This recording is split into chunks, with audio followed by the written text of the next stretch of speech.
So electric dipole एक बहुत ही important topic है इस चैप्टर का। अभी तक हमने इलेक्ट्रिक चार्ज के बारे में पढ़ा है, point charge, then electric field, point charges के बीच में लगने वाला फोन, और फिर ये इलेक्ट्रिक डाइपोल।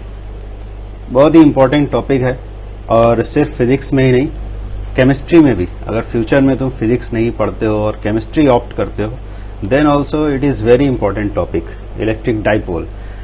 केमिस्ट्री में हो सकता है तुमने पहले भी पढ़ा हो polar molecules, non polar molecules. I think you might have studied this in chemistry also. तो जो polar and non polar molecule वाला डिस्कशन है वो भी यहीं से निकलता है, इलेक्ट्रिक डाइपोल वाले कॉन्सेप्ट से। ठीक है, मैग्नेटिक डाइपोल भी होता है। जैसे मैग्नेट में हम कहते हैं नॉर्थ पोल, साउथ पोल। तो नॉर्थ पोल और साउथ पोल यानी कि दो पोल्स हुए, दो पोल्स को मिलाकर जो सिस्टम बना है उसी को बोल दिया डाइपोल। तो अगर इलेक्ट्रिक डाइपोल के बारे में नहीं भी पता है तो नॉर्थ पोल और साउथ पोल जो मैग्नेट में होते हैं उस तरह से भी समझने की कोशिश कर सकते हैं। उसको भी हम पढ़ेंगे डिटेल में, बट अभी हमें इलेक्ट्रिक डाइपोल के बारे में बात करना है। तो जैसे मैग्नेट में होते हैं नॉर्थ पोल और साउथ पोल, उनके प्रॉपर्टीज कैसे होते हैं? नॉर्थ और साउथ पोल के प्रॉपर्टीज की अगर बात करें तो वो अपोजिट नेचर के होते हैं। ठीक है, जैसे कंपास का नॉर्थ अगर है तो उसको मैग्नेट का नॉर्थ रिपेल करता है, साउथ अगर है तो अट्रैक्ट करता है। मीन्स अपोजिट नेचर होता है दोनों ही पोल्स का। तो उसी तरह की कुछ चीज यहाँ पर भी है, इसको हमने इलेक्ट्रिक डाइपोल कहा है। दो पोल्स होंगे, और दो पोल्स मतलब दो एंड्स होंगे, और दोनों एंड्स के प्रॉपर्टीज अपोजिट होंगे। और चार्ज में अपोजिट प्रॉपर्टीज हमें कब देखने को मिलते हैं? जब नेचर ऑफ चार्ज अपोजिट होता है। मतलब अगर एक ऐसा कुछ अरेंजमेंट हो कि एक तरफ हो हमारे पास नेगेटिव चार्ज और दूसरी तरफ हो पॉजिटिव चार्ज, दोनों अपोजिट नेचर के चार्जेस हैं और इनका मैग्नीट्यूड सेम है। ठीक है, ऐसा एक अरेंजमेंट हो हमारे पास जिसमें माइनस क्यू चार्ज सपोज इधर है और प्लस क्यू चार्ज सपोज इधर है। Means equal and opposite nature के पॉइंट चार्जेस। ठीक है, ध्यान रहे पॉइंट चार्जेस में ये वाली बात सही है। अगर एक्सटेंडेड चार्ज है जैसे कि स्फेयर है या कोई और बड़े साइज का डिस्ट्रीब्यूटेड चार्ज है, फॉर डिस्ट्रीब्यूटेड चार्जेस ये कॉन्सेप्ट सही नहीं है। डाइपोल तब बनेगा जब दो इक्वल एंड अपोजिट नेचर के पॉइंट चार्जेस एक दूसरे से एक सर्टेन डिस्टेंस पर रखे हो। वो डिस्टेंस फिक्स होनी चाहिए, it should not be variable. जैसे अगर ये पेन है तो इसकी लेंथ फिक्स है, दोनों एंड्स पर एक एक पॉइंट चार्ज रख दिया जाए इक्वल एंड अपोजिट नेचर का। तो ये जो अरेंजमेंट बनेगा ये कहलाएगा इलेक्ट्रिक डाइपोल। ठीक है, तो डाइपोल की खास बात यह है कि ये जो डिस्टेंस है ये फिक्स होनी चाहिए। ये डिस्टेंस मान लेते हैं कि 2L है। ठीक है, इस डिस्टेंस को हम 2L नाम जानबूझ कर दे रहे हैं। L क्यों नहीं दे रहे हैं ये अभी डिस्कशन करते हैं। तो 2L हमने इसकी लेंथ मानी है, और यहाँ एक जो मिड पॉइंट जो है, ठीक है, इसको कहते हैं dipole length.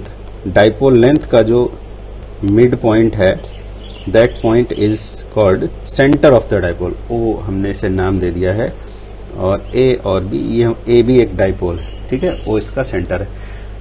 Y the length has been taken as 2L? क्योंकि आगे जो हम डाइपोल के प्रॉपर्टीज पढ़ेंगे उन प्रॉपर्टीज में डाइपोल से सर्टेन डिस्टेंस के बारे में बात की जाती है कि डाइपोल से इस डिस्टेंस पर एक पॉइंट है, कोई पर्टिकुलर डिस्टेंस है, वहाँ एक पॉइंट है, वहाँ पर डाइपोल के प्रॉपर्टीज के बारे में अगर डिस्कस करना है तो अगर डाइपोल से एक सर्टेन डिस्टेंस बोला गया है तो डाइपोल के किस पॉइंट से डिस्टेंस मेजर करना चाहिए? ए पॉइंट से मेजर करना चाहिए या बी पॉइंट से मेजर करना चाहिए? तो इस एम्बिग्यूटी को दूर करने के लिए एक सेंट्रल पॉइंट चुना जाता है, डाइपोल का सेंटर जिसे कहते हैं ओ पॉइंट। तो सारी डिस्टेंसेस ओ पॉइंट से मेजर किए जाएंगे। ठीक है, तो ये एक डाइपोल है। और डाइपोल क्या बनाया जा सकता है? हाँ, बनाया जा सकता है, पॉइंट चार्जेस की हेल्प से बनाया जा सकता है। और नेचर में भी इलेक्ट्रिक डाइपोल अवेलेबल होता है। कहाँ अवेलेबल होता है? जैसे केमिस्ट्री में तुमने पढ़ा था polar and non polar molecules.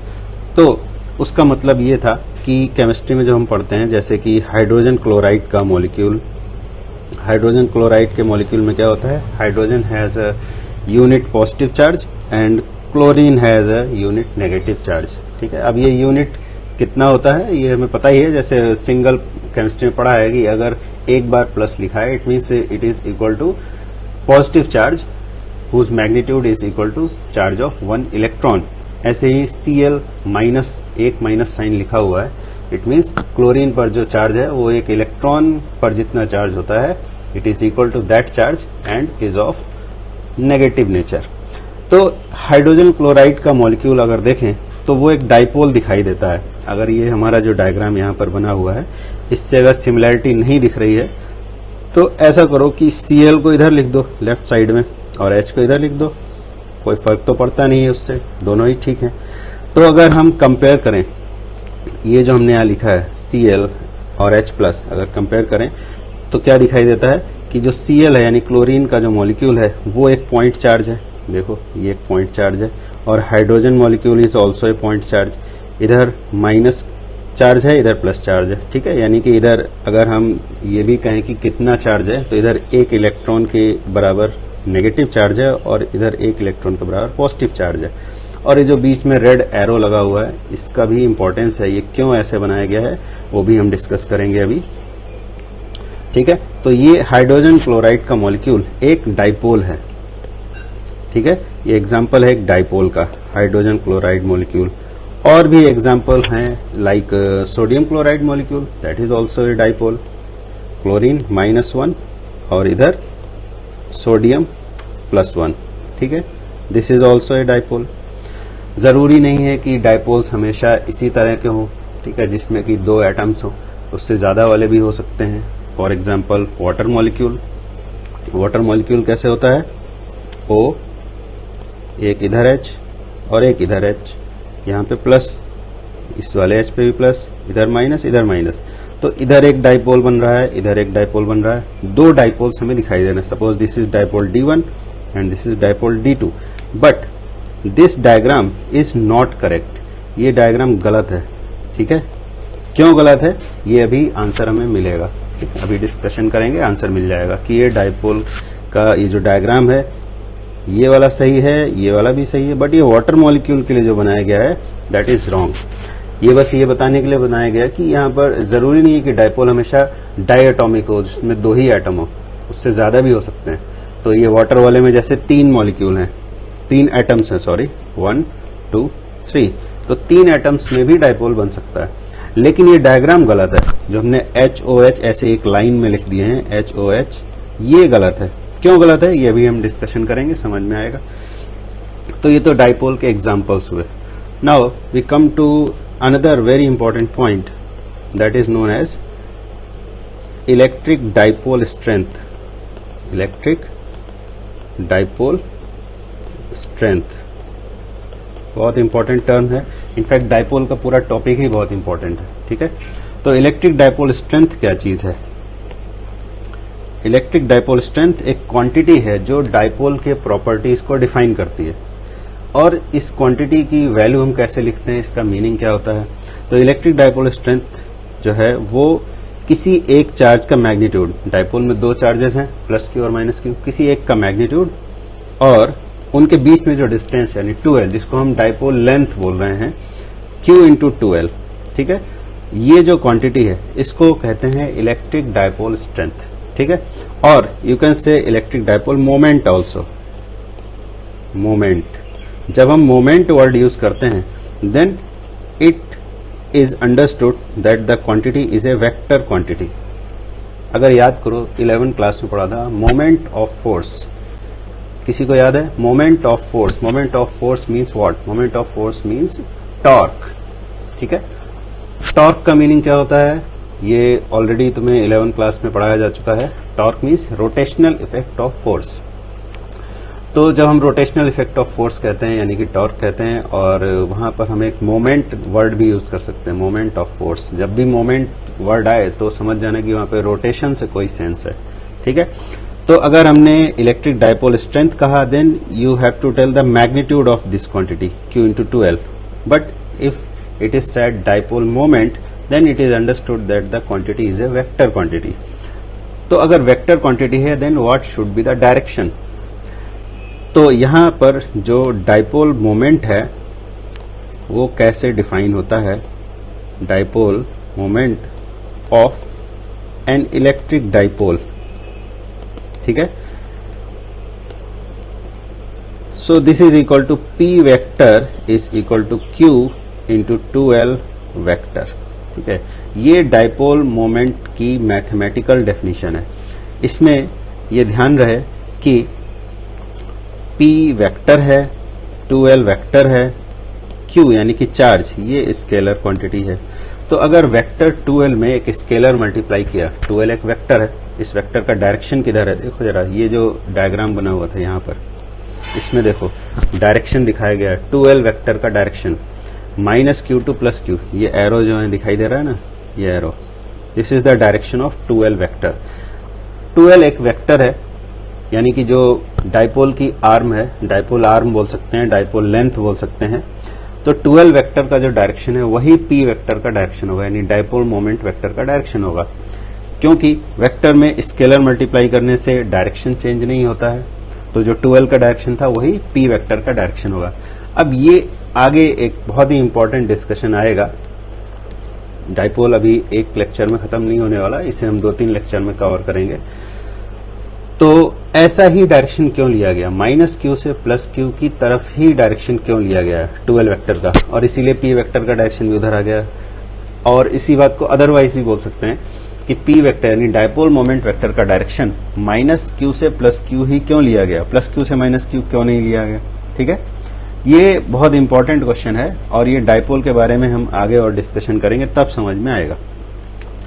तो डाइपोल मोमेंट वेक्टर क्या है, P is equal to Q into 2L vector. ठीक, अब यहाँ पे हम क्रॉस या डॉट कुछ भी लगाएं कोई फर्क नहीं पड़ेगा, क्योंकि Q एक स्केलर क्वांटिटी है। तो P हो गया डाइपोल मोमेंट वेक्टर, इसका डायरेक्शन किधर है, -q से +q। ये बात तुम्हें याद रखनी है, directed from -q to +q, ये बात तुम्हें हमेशा याद रखनी है। ठीक है, इसमें गलती नहीं होनी चाहिए। एग्जाम में क्वेश्चन कई बार पूछा भी जाता है कि P वेक्टर का डायरेक्शन किधर से किधर होता है, और ये याद रखना जरूरी है, क्योंकि जितना भी डिस्कशन होगा डाइपोल का उसमें बार बार ये चीज यूज करनी पड़ेगी हमें। ठीक है, and unit, if we see the unit of P यानी कि डाइपोल मोमेंट की यूनिट क्या होगी, तो यूनिट बताना बहुत आसान बात है। ये चार्ज है और ये लेंथ है, तो चार्ज और लेंथ का प्रोडक्ट क्या होता है, Q इंटू 2L। चार्ज और लेंथ का यूनिट का अगर प्रोडक्ट करें तो चार्ज का यूनिट तो है कूलम और लेंथ के लिए मीटर, तो कूलम मीटर इसका यूनिट हो जाएगा। काफी इजी बात है। तो ये डाइपोल के बारे में कुछ इनिशियल डिस्कशन हुआ। अब हम डाइपोल के और प्रॉपर्टीज पढ़ेंगे। क्या क्या हमें पढ़ना है, डाइपोल की वजह से इलेक्ट्रिक फील्ड कितना होता है, बहुत इंपॉर्टेंट क्वेश्चन है, एग्जाम में बहुत फ्रीक्वेंटली पूछा जाता है। Electric field due to an electric dipole. और दूसरा थोड़ा सा डिफिकल्ट लगेगा बट इंपॉर्टेंट डिस्कशन है, behaviour of an electric dipole in an external uniform electric field. ठीक है, ये दो चीजें बहुत इंपॉर्टेंट है, एग्जाम में बहुत फ्रीक्वेंटली पूछे जाते हैं, और नहीं भी अगर एग्जाम में पूछे जाते हैं तो भी इंपॉर्टेंट है। फ्यूचर में जैसे भी डिस्कशन हुआ कि अगर केमिस्ट्री भी पढ़ोगे तो भी इस टॉपिक का बहुत ज्यादा इंपॉर्टेंस है इसका। तो पहला काम हम करेंगे, electric field due to dipole हम कैलकुलेट करेंगे, और इसके लिए हम यूज करेंगे प्रिंसिपल ऑफ सुपरपोजिशन। ठीक है, प्रिंसिपल ऑफ सुपरपोजिशन पिछले ही क्लास में पढ़ा था और पहले भी पढ़ चुके हैं, कूलम फोर्स जब पढ़ा था। तो प्रिंसिपल ऑफ सुपरपोजिशन क्या है कि अगर एक पॉइंट चार्ज होता तो ठीक है, उसके लिए इलेक्ट्रिक फील्ड होगा KQ/R²। But if there are a number of point charges, बहुत सारे पॉइंट चार्जेस हैं, और हमें किसी पर्टिकुलर पॉइंट पर इलेक्ट्रिक फील्ड कैलकुलेट करना है, तो हम क्या करेंगे, डिफरेंट पॉइंट चार्जेस का इलेक्ट्रिक फील्ड उस पॉइंट पर कितना आ रहा है, फिर उन इंडिविजुअल पॉइंट चार्जेस के इलेक्ट्रिक फील्ड को हम वेक्टोरियली ऐड करेंगे, यानी कि उनका रिजल्टेंट निकालेंगे। ठीक है, यही प्रिंसिपल ऑफ सुपरपोजिशन है, उसी को हम यहाँ पर यूज करेंगे। तो electric field due to an electric dipole calculate करना है, electric field due to an electric dipole.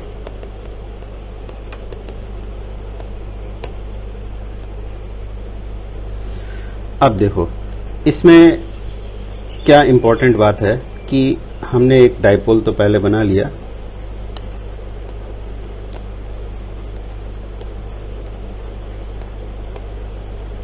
ये हमारा डाइपोल हो गया, ठीक है।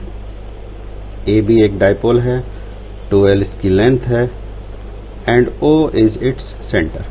अब इलेक्ट्रिक फील्ड कहाँ पर निकालना है? कोई पॉइंट चार्ज होता है, उसके सभी डायरेक्शन में, स्पेस में, in all direction point charge की वजह से इलेक्ट्रिक फील्ड होता है। तो वो इलेक्ट्रिक फील्ड यहाँ पर 2 पॉइंट चार्जेस हैं, तो किस पोजीशन पर निकालना है? ऐसे तो किसी भी पोजीशन पर, ये जो डाइपोल है इसके चारों तरफ, पूरे स्पेस में, चारों तरफ नहीं बल्कि इन ऑल डायरेक्शन, चारों तरफ बोलने का मतलब होता है सिर्फ एक प्लेन की बात हो रही है, इन ऑल डायरेक्शन, सभी डायरेक्शंस में इलेक्ट्रिक फील्ड है। तो कहाँ पर हमें इलेक्ट्रिक फील्ड निकालना है? तो हमारा जो एनसीईआरटी सिलेबस है, हमारा जो एग्जाम में आएगा, उसमें डाइपोल का इलेक्ट्रिक फील्ड हमें निकालना होता है। एक तो डाइपोल की लेंथ के अलोंग, ठीक है, ये जो डाइपोल की लेंथ है ए बी, इस लेंथ पर कोई पॉइंट, इस लेंथ के अलोंग, इसको हम डाइपोल की एक्सिस बोल सकते हैं, ठीक है, एक्सिस ऑफ डाइपोल, ये डाइपोल की एक्सिस है। तो एक्सिस के किसी पॉइंट पर, at a point on the axis which is at distance r from the center of the dipole, you have to find electric field. P point पर हमें electric field पता करना है, ठीक है। तो इस पॉइंट को बोलते हैं axial position, this is called axial position.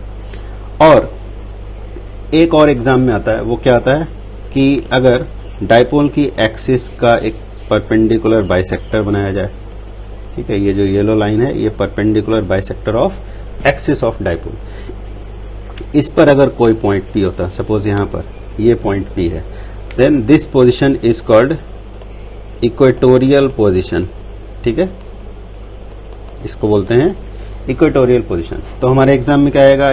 या तो एक्सियल पोजीशन पर निकालने के लिए आएगा electric field due to dipole, otherwise equatorial position पर इलेक्ट्रिक फील्ड कितना है, ऐसा क्वेश्चन आता है। तो हम दोनों को बारी बारी से करेंगे। पहले एक्सियल वाला कर लेते हैं, थोड़ा सा इजी है, इक्वेटोरियल वाला भी इजी है, डिफिकल्ट नहीं है, बट पहले एक्सियल वाला कर लेते हैं। तो देखो एक्सियल के लिए हम कैसे, एक्सियल पोजीशन के लिए इलेक्ट्रिक फील्ड कैसे कैलकुलेट करेंगे।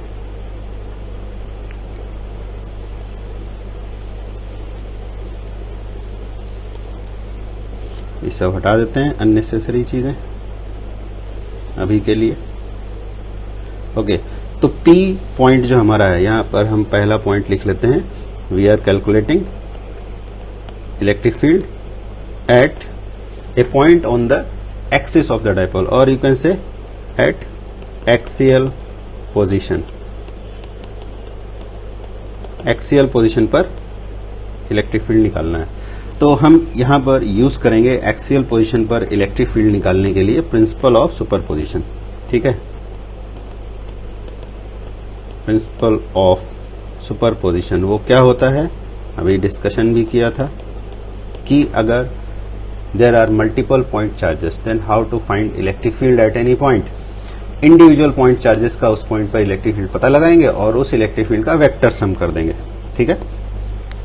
तो P पॉइंट पर हमें इलेक्ट्रिक फील्ड निकालना होगा due to -Q and due to +Q। इन दोनों पॉइंट चार्जेस का P पॉइंट पर इलेक्ट्रिक फील्ड हमें पता लगाना होगा और फिर उस इलेक्ट्रिक फील्ड का हम वेक्टर सम करेंगे।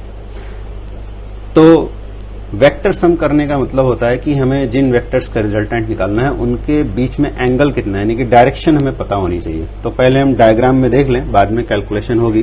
तो P पॉइंट पर जो इलेक्ट्रिक फील्ड होगा, net electric field, that will be equal to vector sum of electric fields due to these two individual charge particles. Which two individual charge particles? -Q and +Q, ठीक है। -Q और +Q की वजह से P point पर जो होगा electric field, उसका वेक्टर सम करना है। तो P पॉइंट पर E1 बोल लो या ऐसे भी बोल सकते हैं, चलो ऐसे लिख देने से अच्छा रहेगा, अच्छे से समझ में आ जाएगा। इस वाले को हम लिख देते हैं E+ और इसको लिख देते हैं E-, ठीक है। What is E+? E+ is the electric field due to +Q charge placed at point B। तो देखो यहां से ये पोजीशन है हमारा +Q का, +Q से P पॉइंट का डिस्टेंस क्या है? What is the distance? What is the distance?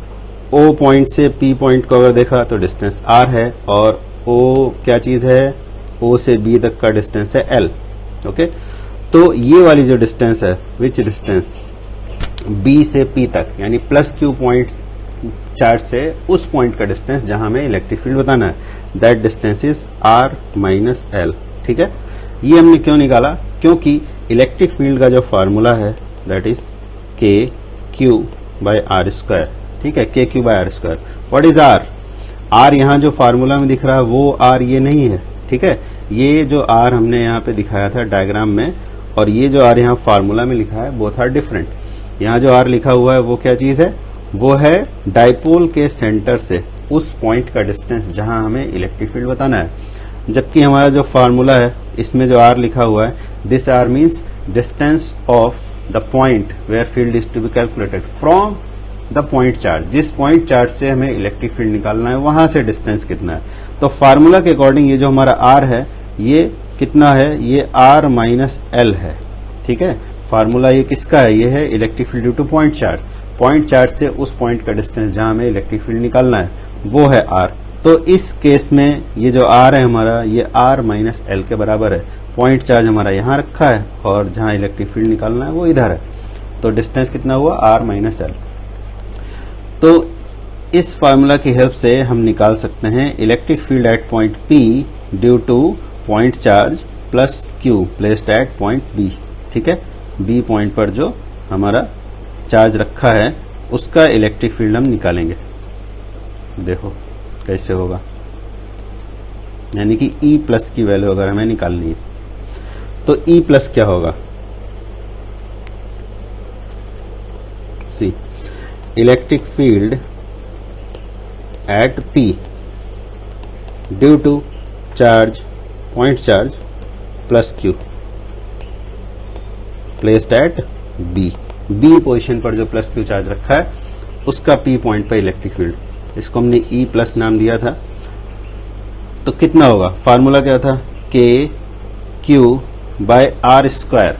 What is R, plus Q charge से पी पॉइंट का डिस्टेंस, वही आर है फार्मूला के अकॉर्डिंग। तो वो डिस्टेंस कितना है, R minus L.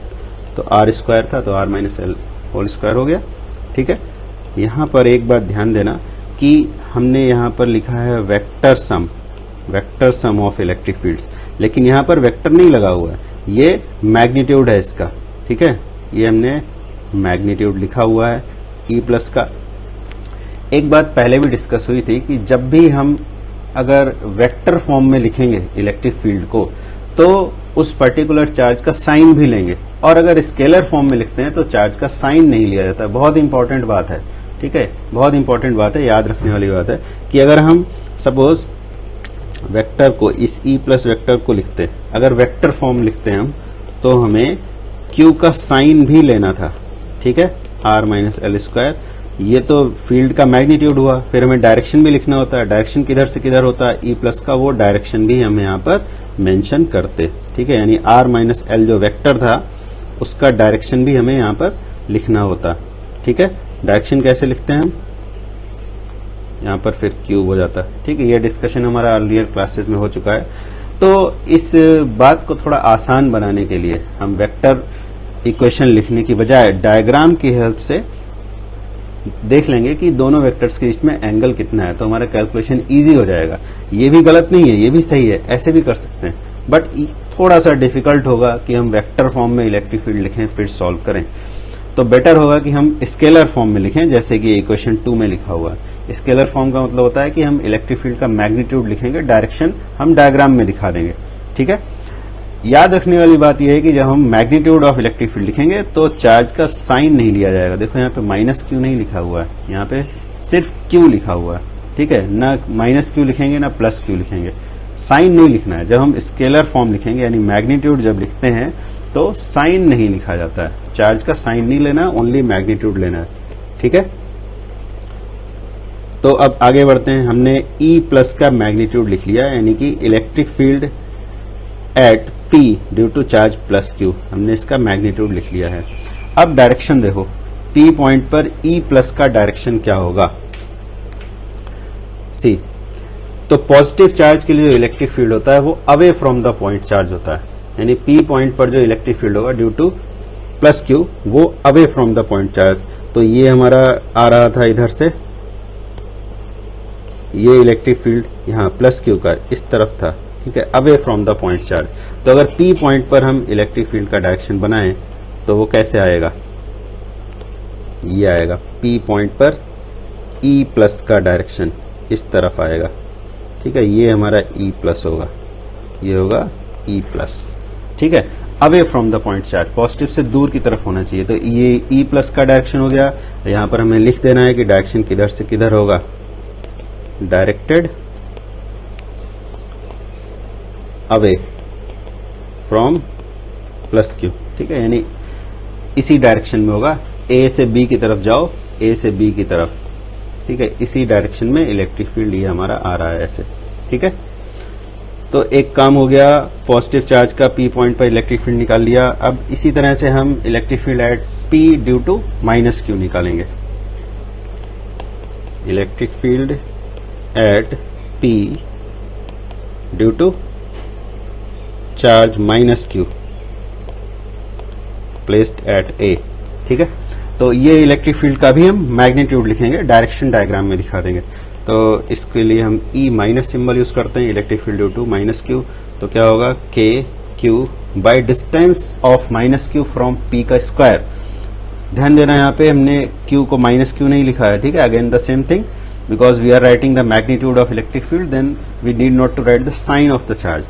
Now see the distance of minus Q from point P. See the diagram, कितना डिस्टेंस है पी पॉइंट का माइनस क्यू से डिस्टेंस, देखो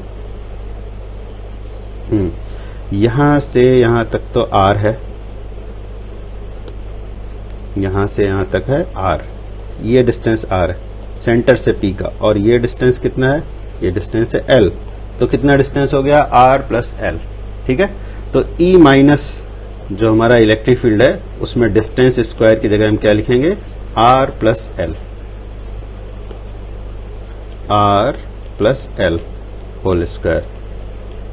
ये हो गया electric field at point P due to charge minus Q. What is its direction, directed along, directed along, along तो मतलब अवे और टुवर्ड्स दोनों केस में यूज कर सकते हैं। तो हम अलोंग नहीं लिखेंगे, तो हम लिखेंगे directed towards, directed towards minus Q, minus Q की तरफ डायरेक्टेड होगा।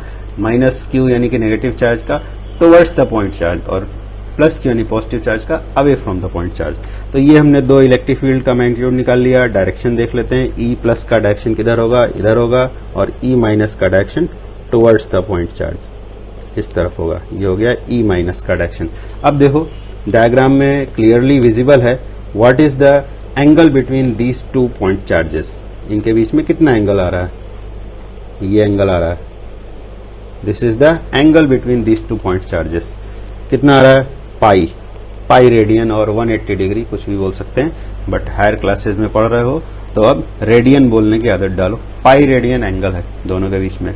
तो अगर हम parallelogram law of vector addition लिखें, R equal to root P square plus Q square plus 2pq cos theta, ये वाला फार्मूला अगर लिखें, ठीक है, या डायरेक्टली हम ऐसे ही देख लें कि दोनों वेक्टर्स का डायरेक्शन अपोजिट है, तो उनका जो रिजल्टेंट होगा, रिजल्टेंट का मैग्नीट्यूड दोनों वेक्टर्स के मैग्नीट्यूड के डिफरेंस के बराबर होगा, ठीक है। वैसे भी बोल सकते हैं और यहां से भी बोल सकते हैं, क्योंकि थीटा हमारा है पाई, तो इधर क्या हो जाएगा, P square plus Q square और 2pq cos pi is -1, तो it comes out to be p square plus Q square -2pq, ठीक है। ये cos pi तो -1 हो गया, तो इसको लिख लेंगे p minus Q whole square is equal to p minus Q, ठीक।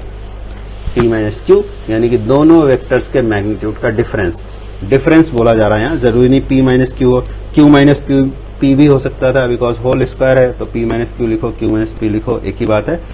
बस हमें ये देखना है कि दोनों वेक्टर्स के मैग्नीट्यूड का जो डिफरेंस होगा वही रिजल्टेंट वेक्टर का मैग्नीट्यूड होगा।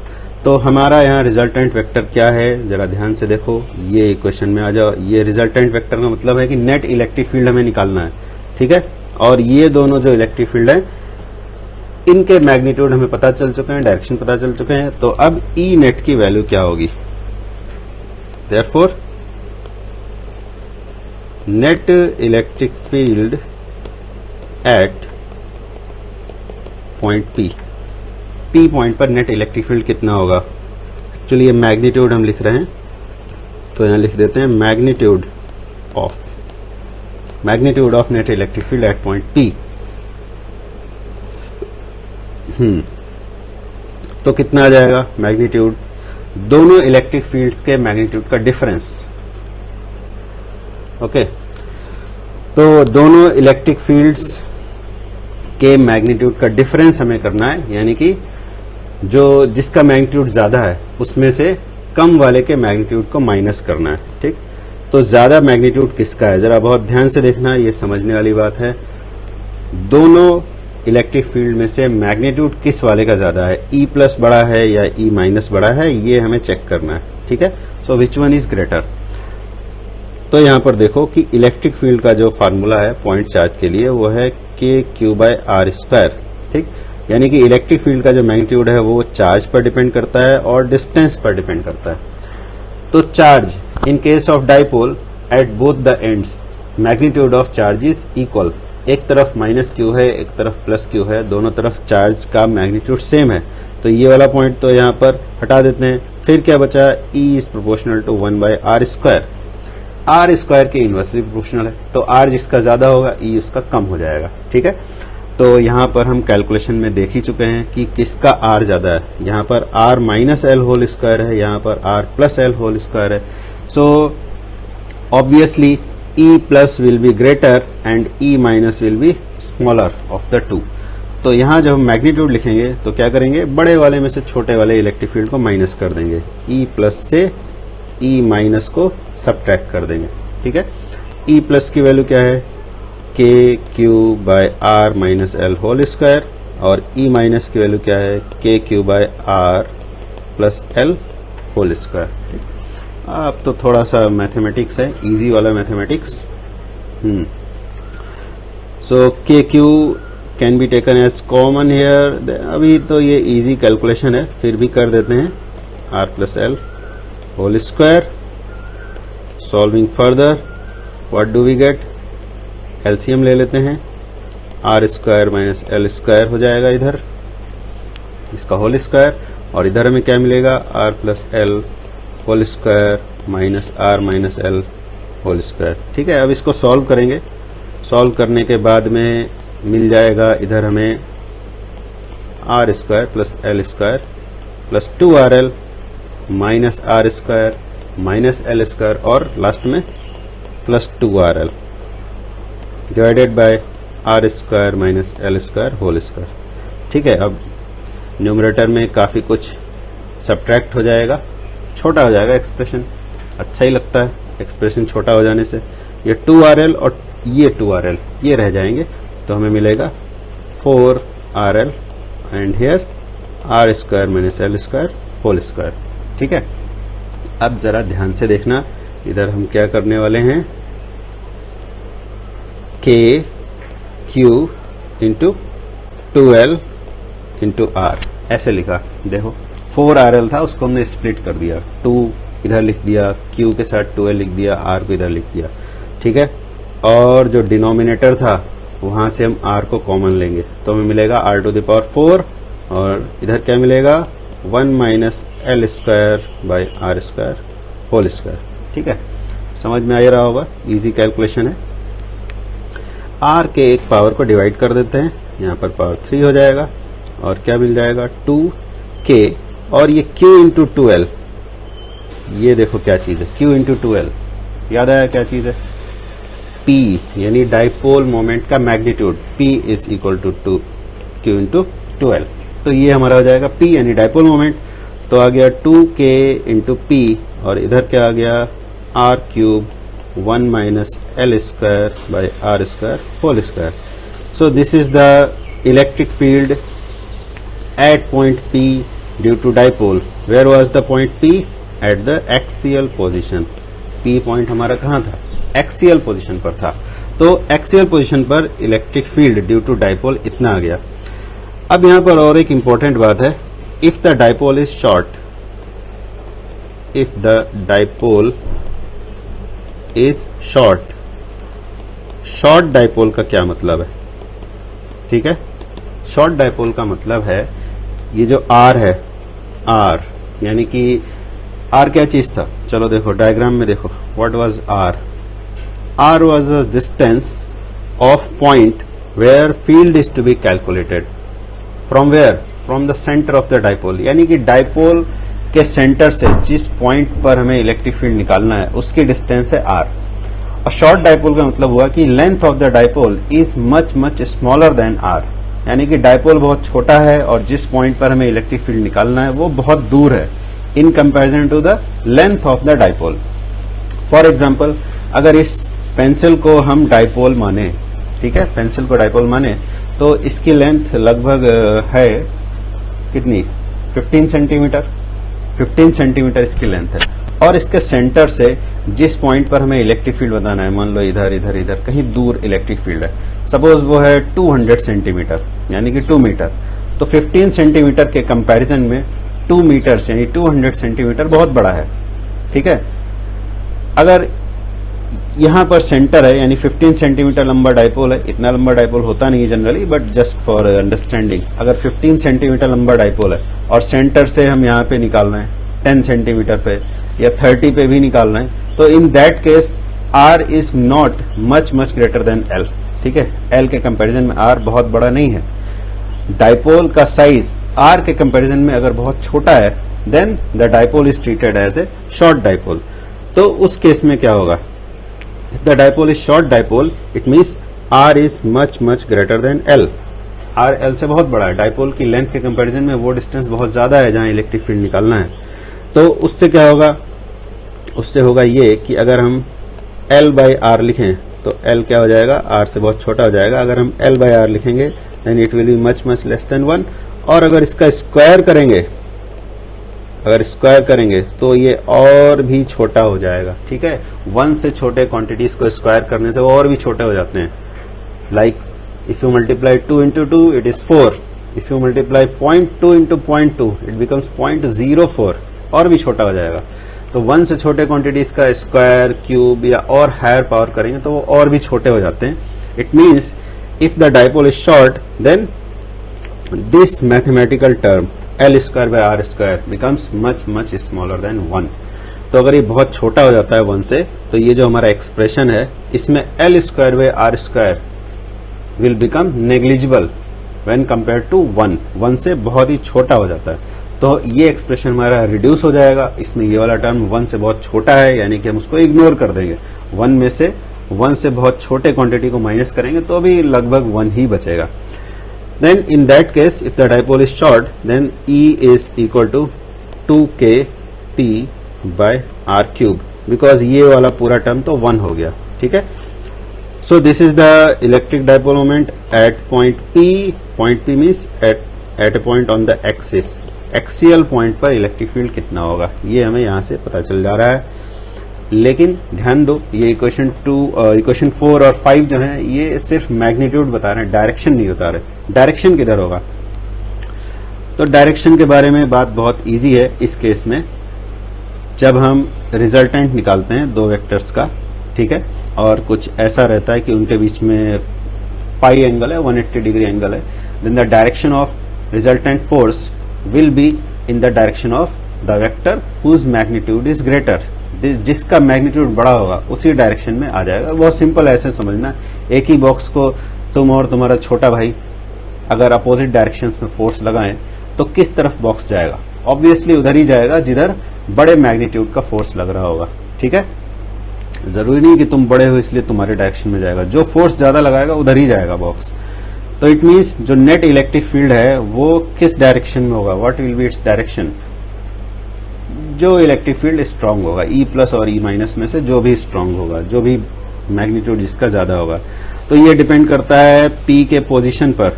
P मतलब जिस पॉइंट पे इलेक्ट्रिक फील्ड निकालना है। देखो ये जो हमारा डायग्राम था इसमें पी पॉइंट किससे क्लोज था? देखो ये हमारा डायपोल था, माइनस क्यू इधर प्लस क्यू इधर, ये डायपोल मोमेंट और पी पॉइंट यहां पर था। तो इस केस में पॉजिटिव वाले से डिस्टेंस कम था, नेगेटिव वाले से डिस्टेंस ज्यादा था, तो इस केस में क्या हो गया, E plus greater than E minus हो गया। बट अगर पॉजिटिव चार्ज इधर होता, यानी डायपोल को अगर हम उल्टा घुमा देते, अगर ऐसे कर देते, तो हमारा जो डायपोल मोमेंट वेक्टर था वो इस तरफ आ जाता और पी पॉइंट मान लो हमने यहीं पर रखा, तो अभी माइनस क्यू से डिस्टेंस कम हो गया और प्लस क्यू से डिस्टेंस ज्यादा हो गया। ठीक है, then which one will be greater, कौन सा इलेक्ट्रिक फील्ड बड़ा हो जाएगा, E minus will be greater than E plus. Clear है? तो ऐसा जरूरी नहीं है कि हम एक ही बार में डायरेक्शन बता दें कि किस तरफ होगा डायरेक्शन, ये डिपेंड करेगा कि कौन सा इलेक्ट्रिक फील्ड बड़ा है। ठीक है, लेकिन एक चीज यहां पर हम बता सकते हैं, एक चीज कॉमन दिख रही है दोनों केसेस में। फर्स्ट वाले केस में electric field, net electric field का डायरेक्शन इस तरफ आ रहा है, क्यों? क्योंकि ई प्लस बड़ा है। ठीक है, इस तरफ आ रहा है। और सेकंड वाले केस में इलेक्ट्रिक फील्ड का डायरेक्शन किधर आ रहा है, इस तरफ आ रहा है। ठीक है, ये है electric field due to minus ई।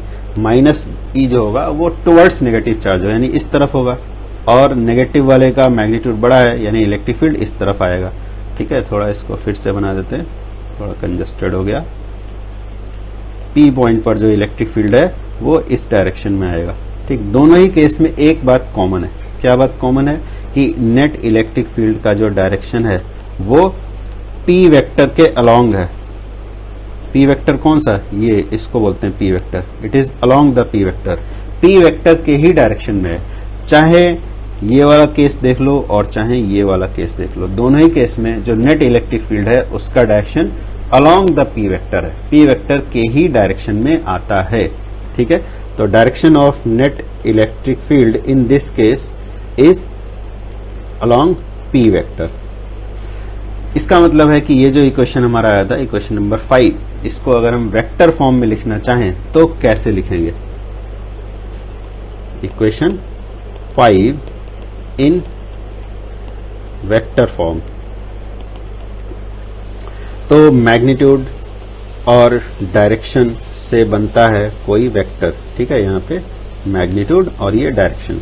तो मैग्नीट्यूड हमें पता है कितना आ गया हमारा, ये देखो ये मैग्नीट्यूड आया इलेक्ट्रिक फील्ड का, कितना आया, 2kp by R cube. This is the magnitude of electric field. And what is the direction? Direction वही है जो पी वेक्टर का डायरेक्शन है, तो हम यहाँ पर पी कैप लिख सकते हैं। ठीक है, P cap means direction of P vector, dipole moment vector का जो डायरेक्शन है वही पी वेक्टर का डायरेक्शन है। ठीक है,